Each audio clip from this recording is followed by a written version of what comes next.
Ini hari Minggu, ibu-ibu semangat sekali datang sini.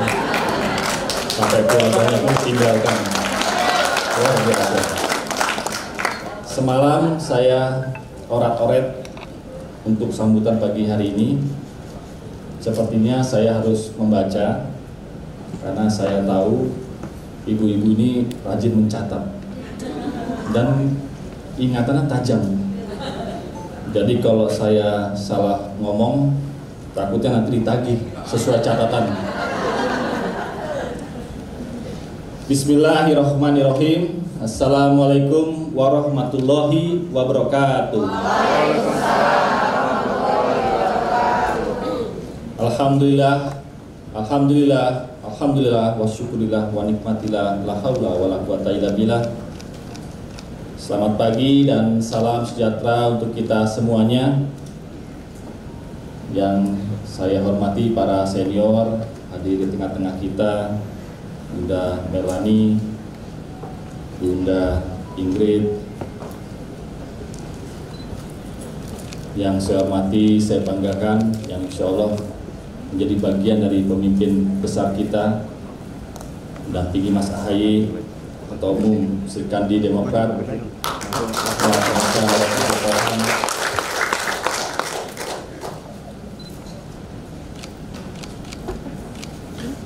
mantan pacar saya yang biasanya menemani mengganti popok di pagi hari, Ibu Siti Ruby Alia, beserta seluruh ibu-ibu dia yang saya hormati.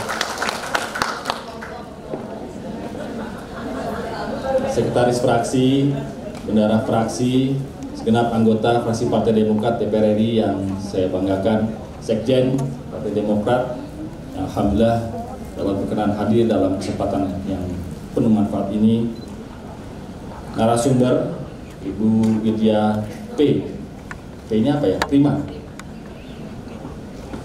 Serta seluruh hadirin Sri Kandi pihak fraksi Partai Demokrat, khususnya wanita-wanita keren, wanita hebat di depan saya, baik secara online dan offline, dimanapun berada, yang insya Allah selalu dirahmati Tuhan Yang Maha Kuasa, Allah Subhanahu Wa Taala.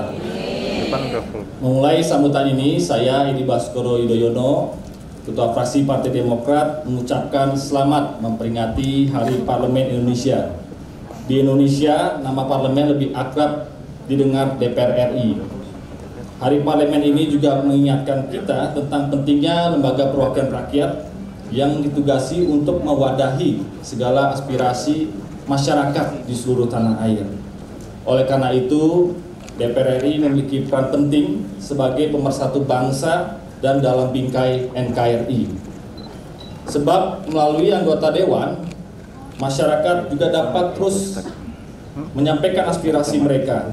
Apalagi kita ketahui di depan kita, seperti yang disampaikan oleh Ketua Panitia tadi, banyak sekali tantangan, yaitu resesi global yang sering kita dengar, dan insya Allah kita tidak ingin terjadi kegelapan di dunia. Adanya juga gejolak keuangan, inflasi dan harga-harga yang tinggi yang membebani kehidupan masyarakat tidak hanya di kota, tetapi juga banyak yang dirasakan di desa. Dan juga kita ketahui dengan banyaknya tantangan tersebut, sehingga angka kemiskinan dan pengangguran juga terus meningkat, serta yang tidak pernah dan belum sempat juga terus baik keadaannya terkait dengan ketimpangan yang semakin menganga.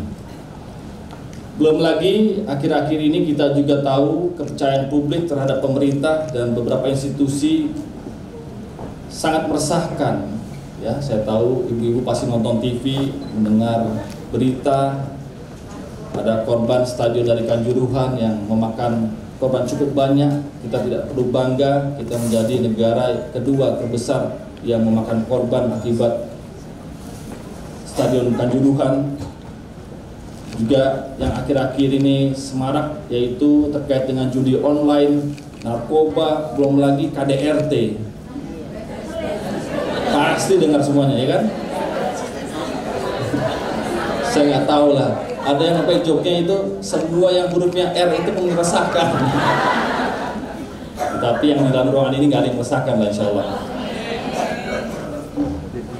Sehingga kita juga perlu mengingatkan kepada diri kita sendiri, fraksi Partai Demokrat, Sri Kandi, Pia, dan seluruh perempuan Demokrat, dimanapun kita berada, untuk menjaga marwah, menjaga kesatuan, menjaga persatuan dalam perilaku yang positif dan solutif, namun tetap berani dan kritis, tajam dalam menyampaikan aspirasi rakyat. Bapak Ibu hadirin yang berbahagia, sesungguhnya banyak dari mereka yang ingin bersuara, ingin berteriak, tetapi mereka takut dan tidak kuasa dalam menyampaikan pandangan atau lantang berbicara. Padahal masyarakat kita itu sederhana saja. Kalau kita pergi ke daerah pemilihan anggota DPR RI atau ibu-ibu yang pergi kemanapun, mereka tuh hanya ingin didengar, mereka hanya ingin menyuarakan keluh kesah dan curhatan hatinya. Tapi terkadang saluran itu nampak tertutup. Bisa saja karena faktor media tidak menceritakan, atau juga ya memang ada cara-cara lain yang tidak diinginkan oleh penguasa untuk tidak mendengarkan atau menyampaikan pandangan-pandangan kritis tersebut. Nah, oleh karena itu peran Sri Kandi dan ibu-ibu emak-emak muda yang ada di depan kita ini atau yang ada di offline, online menjadi penting, tentu dengan kebolehannya masing-masing. Setuju ya? Tidak ada suara yang terlalu kecil, tidak ada suara yang terlalu besar, yang ada suara Sri Kandi yang terdengar salut menyaut untuk mengucapkan kebenaran dan suara masyarakat yang kita ingin sampaikan. Karena tagline kita ya, harapan rakyat adalah perjuangan Demokrat, perjuangan rakyat adalah perjuangan kita semuanya. Bapak Ibu hadirin yang berbahagia, dunia terasa gelap. Tidak hanya di Amerika, di Eropa, dan di Asia, tetapi bisa saja Indonesia ini juga menjadi gelap masa depannya. Tidak sampai mencekam sih, tapi kalau kita tidak mewaspadai dan tidak mengantisipasinya, maka kekhawatiran itu bisa saja terjadi. Sehingga kita juga sebagai manusia, sebagai kader, sebagai anggota DPR, sebagai pihak Partai Demokrat, harus bijak dan cermat dan kolaboratif tentunya. Dengan apa? Ya, dengan hal seperti ini. Kita harus terus menciptakan sumber daya manusia yang lebih tangguh, yang lebih berbekal, yang lebih kuat, baik secara intelektual, secara karakter, dan juga secara bersama-sama dalam merajut persatuan-kesatuan. Yang berikutnya juga, generasi-generasi muda kita, kaum perempuan juga tidak boleh absen, tidak boleh apatis, tapi harus lebih kreatif, inovatif, dan produktif. Dalam arti kita tidak ingin kita larut dalam hal yang sangat tidak mudah seperti saat sekarang ini. Dan kalau kita berbicara mengelola keuangan negara itu sebetulnya penuh lika-liku. Pemerintah juga tidak mudah-mudah amat mengelola keuangan negara, yang biasanya kalau kami di DPR RI banyak diwakilkan oleh Kementerian Keuangan Negara. Ya, kalau ibu-ibu semuanya mewakili siapa? Ya mewakili ibu-ibu semuanya dan keluarganya masing-masing. Nah, kalau menyangkut mengenai budget, ini juga tidak sesederhana yang kita bayangkan. Kalau konteksnya adalah negara, biasanya kalau negara membahas budget keuangan, ya harus dilakukan bersama DPR RI, dibahas dan kemudian mendapatkan persetujuan atau penolakan. Saya kembali di sini di pagi ini adalah forum yang sangat baik, pelatihan budgeting dan financial planning. Saya ingin bertanya kepada ibu-ibu semuanya, kalau misalkan di keluarga masing-masing, siapa atau tugas siapa yang mengelola keuangan? Apakah bapak-bapaknya? Apakah ibu-ibunya? Apakah suaminya? Apakah istrinya? Ataukah istri-istrinya? Masya Allah. Jangan gojoloro rumit. Tadi Mbak Alia udah gini-gininya, awas kau. Kompe konangan. Ya artinya kalau berbicara mengelola keuangan, kita berbicara pengelolaan secara bersama. Betul ya? Tidak ada tugas yang dibebani oleh dirinya saja dalam berkeluarga. Kalau konteks bujang, ya tidak masalah. karena dia hanya mengurus dirinya sendiri. Tapi ketika sudah berkeluarga, artinya tugas bersama antara si suami dan istri. Kalau sudah punya buntut, apalagi berarti ada pengelolaan keuangan yang harus disiapkan untuk buntut kecil atau buntut besarnya, yang kira-kira anak-anak mereka itu juga harus diperhatikan. Setuju ya ibu-ibu ya? Saya bukan ahlinya. Di sini makanya ada Mbak Widya ya yang akan menyampaikan terkait dengan financial planning. Tapi ada sedikit istilah-istilah ya dalam dunia keuangan atau financial planning. Ada yang disebutkan dengan active income, passive income, frugal living, or mindful spending, yang kira-kira kita tuh diminta untuk menjadi manusia yang bersyukur, tetapi di sisi lain ya kita harus being careful, karena kalau tidak sesuai dengan apa yang kita rencanakan, sesuai dengan apa yang kita pikirkan, nantinya kita sendiri akan repot. Nah, saya dalam kesempatan baik ini juga akan memberikan tips ya. Setidak-tidaknya ada 26 poin yang akan saya sampaikan. Ya banyak-banyak mungkin ya. Kalau kebanyakan semuanya tidur lagi nanti. Nggak sampai sebanyak itulah, nggak nyampe 26. Yang pertama yang ingin saya sampaikan di sini adalah mari kita pahami perbedaan antara kebutuhan dan keinginan. Jangan seperti Doraemon ya. Aku ingin begini, aku ingin begitu, banyak sekali. Ya kalau Doraemon tinggal ambil kantong kiri kanan, habis selesai. Tapi ke dalam kehidupan yang real, ya tidak ada seperti itu. Yang bijak adalah mereka yang mendahulukan kebutuhan utama. Kebutuhan utama itu apa? Ya terkait dengan pangan, terkait dengan pendidikan, terkait dengan kesehatan. Itu adalah hal-hal yang sangat utama yang perlu kita perhatikan dalam melihat kebutuhan, bukan keinginan. Butuh karena kita butuh, ingin karena kita bisa menginginkan segala sesuatu. Yang kedua yang ingin saya sampaikan di sini adalah mari kita pahami dan hitung seluruh pendapatan dan pengeluaran. Sama seperti konteks negara, ada pendapatan, belanja, tapi juga ada pengeluarannya. Jadi sama di dalam keluarga juga saya pikir harus ada APBK, anggaran pendapatan belanja keluarga. Mikronya begitulah, sederhananya begitu. Ya umumnya dapat dari mana? Keluarga-keluarga kita, rumah tangga kita ini. Ya umumnya pendapatan itu berasal dari gaji. Gaji bisa gaji suami, gaji istri, atau anaknya. Bisa juga datang dari insentif, bisa juga dari bonus, bisa juga dari dividen, atau sejenis investasi lain yang legal sejauh pendapatan itu tentunya disesuaikan dengan NPWP. Orang bijak bayar pajak. Gak ada yang melarang Indonesia ini orang-orangnya kaya raya, gak ada. Gak ada yang melarang kita untuk mencari uang. Kita tidak juga merupakan manusia munafik. Semua orang juga perlu dan bisa mendapatkan uang, tetapi dengan cara-cara yang baik dan benar. Setuju ya? Nah, kalau bicara pengeluaran, saya ini terus terang korban juga nih. Gatel juga kadang-kadang kalau saya pakai HP ini, mobile banking apalagi sekarang kan. Pencet sana, pencet sini, klik sana, klik sini, transfer. Awal bulan sih masih senang-senang aja. Begitu tengah dan akhir bulan, waduh, ketar-ketir, tongpes, habis.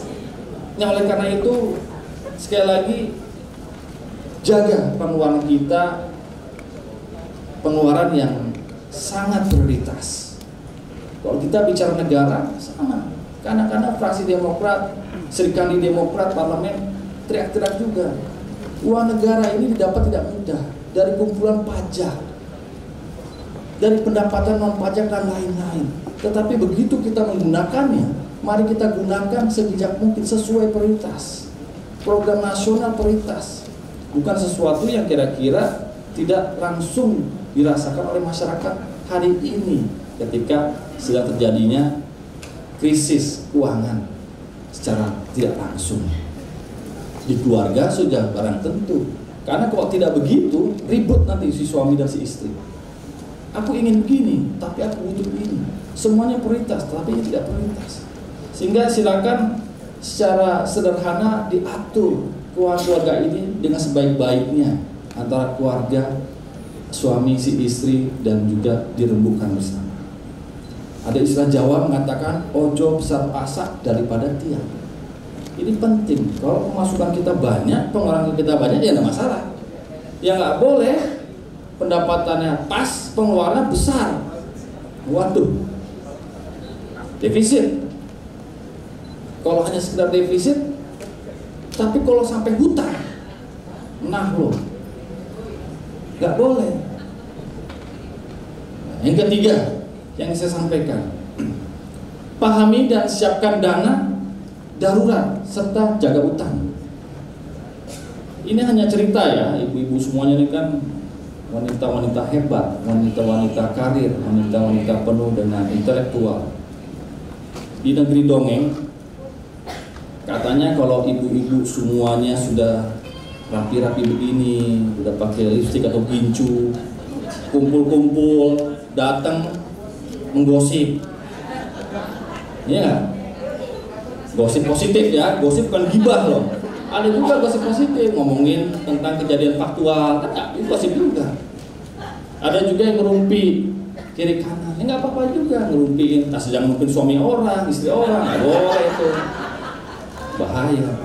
Kongko-kongko arisan, mau nggak silakan, semua itu nggak apa-apa. Bagi saya itu hal yang unstressful.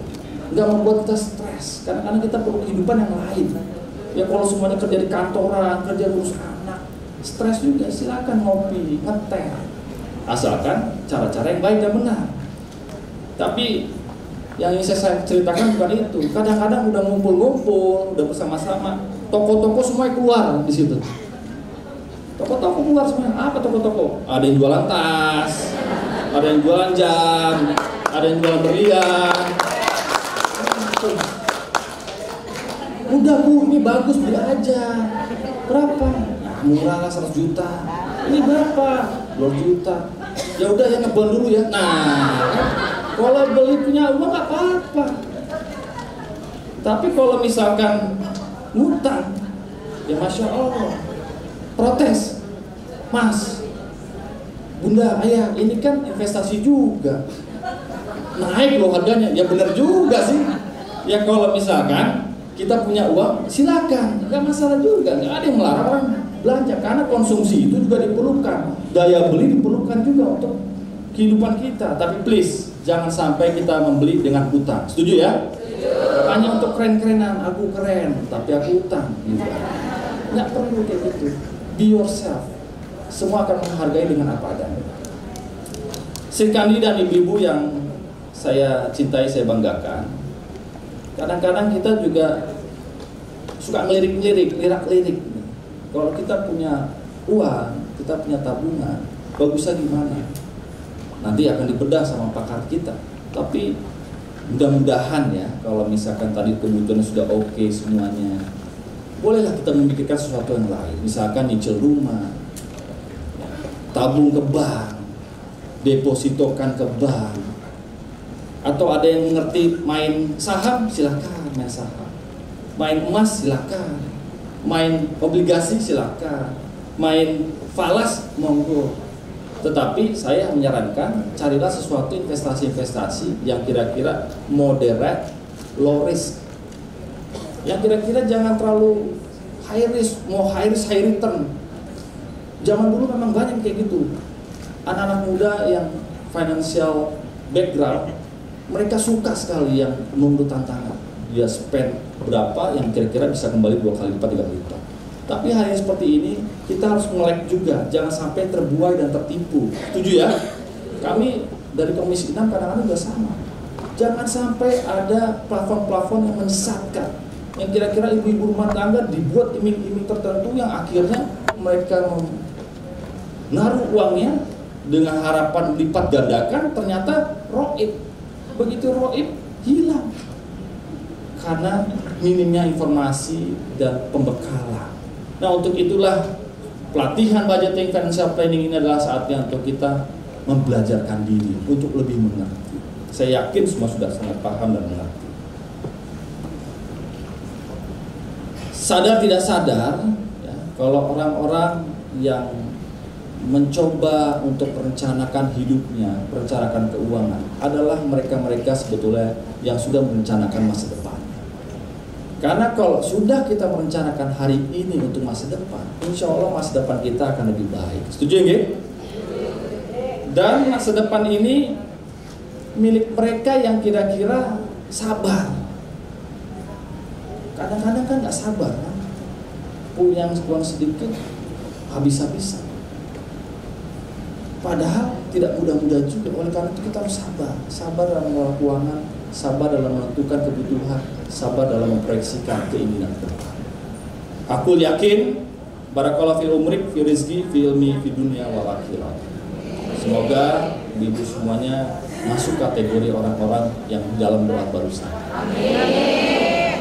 Akhir kata, dengan mengucapkan Bismillahirrahmanirrahim, saya membuka acara pelatihan budgeting dan financial planning ini dalam kolaborasi Sri Kandi, fraksi Partai Demokrat, dan pihak fraksi Partai Demokrat. Harapan saya, pelatihan pembelajaran ini, sharing ilmu ini akan mendorong naiknya partisipasi para perempuan hebat dalam parlemen dan Partai Demokrat. Parlemen harus diisi perempuan yang lebih banyak. Partai Demokrat pun harus dinaungi oleh kader-kader perempuan yang luas di tanah. Selamat mendapatkan pembelajaran dan berlatih, bermanfaat untuk diri sendiri, untuk keluarga, dan untuk organisasi yang sama-sama kita cintai, bangsa dan negara.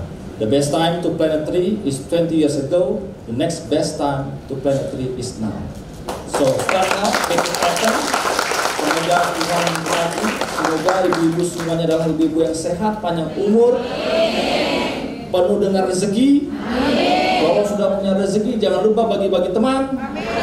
Jangan lupa beramal. Insya Allah amal itu untuk di dunia dan di akhirat.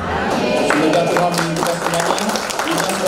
Terima kasih kepada seluruh panitia, pada para ibu-ibu yang sudah rapi-rapi pagi-pagi ini. Sampaikan salam saya kepada suami-suami. Biasanya saya salam ke ibu-ibu, ini salam suami. Semoga suami-suaminya juga terus keras bekerjanya, mendapatkan apa yang diinginkan oleh kita semuanya.